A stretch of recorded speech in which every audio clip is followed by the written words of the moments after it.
रामपुर गांव में एक बहुत बड़ा जंगल था। उसी जंगल में एक बहुत पुरानी चुड़ैल रहा करती थी। वह अपने भोजन की तलाश में इधर उधर जंगल में टहल रही थी।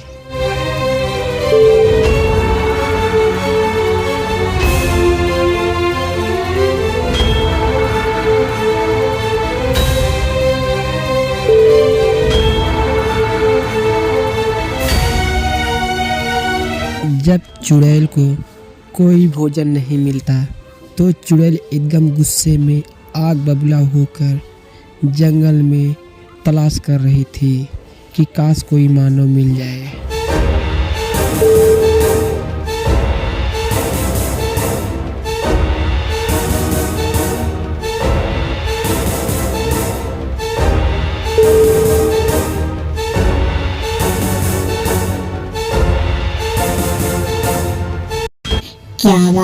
क्या बात है, इतने दिन से कोई मानव नहीं मिल रहा है। मैं एकदम भूख के नहाते तड़प रही हूँ। कोई मानव तो आ जाए जिसे मैं खा के पेट भर लूँ। कोई तो आ जाए, बच्चा या बूढ़ा कोई भी आ जाए जिसे खाकर मेरा पेट भर जाए। इतना कहने के बाद चुड़ैल वहां से चली जाती है।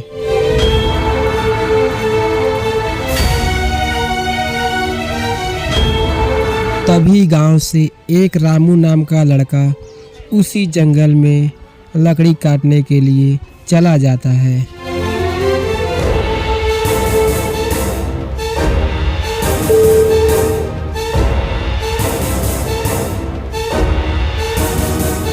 रामू लकड़ी ही काट रहा था, तभी पीछे से चुड़ैल आ जाती है।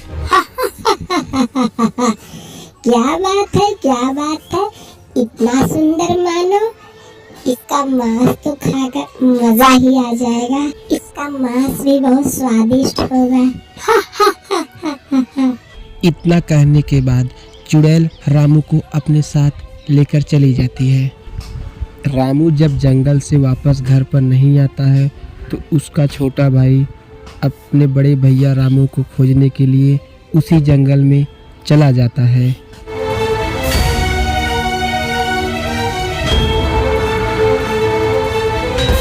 रामू का छोटा भाई जंगल में पहुंचकर सोच ही रहा था, तब तक पीछे से चुड़ैल आ जाती है। इस बच्चे का मांस तो और ही स्वादिष्ट होगा। इतना कहने के बाद चुड़ैल वहां से लड़के को लेकर गायब हो जाती है। अरे भाई सुनते हो, वो जो जंगल नहीं है उसी जंगल में चुड़ैल आई है। वो चुड़ैल दोनों भाई को मारकर खा गई। अब क्या होगा भाई? पूरे गांव वाले एकदम हदस गए थे और पूरी तरह से डर गए थे। उसी गांव में एक भोलेनाथ जी का पुजारी था।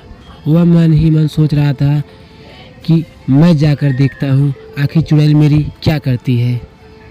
इतना ही सोचने के बाद वह जंगल में चला जाता है। जब भोलेनाथ जी का पुजारी जैसे ही जंगल में पहुंचता है वैसे ही चुड़ैल आ जाती है सामने से।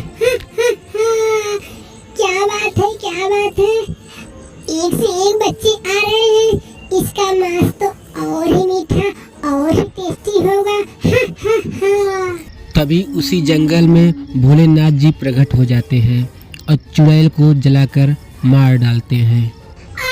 मुझे बचाओ, मैं जल की रही हूँ। मुझे बचाओ, मैं जल की रही हूँ। उसके बाद चुड़ैल हमेशा के लिए मर जाती है और पूरे गांव वाले खुशी खुशी रहने लगते हैं।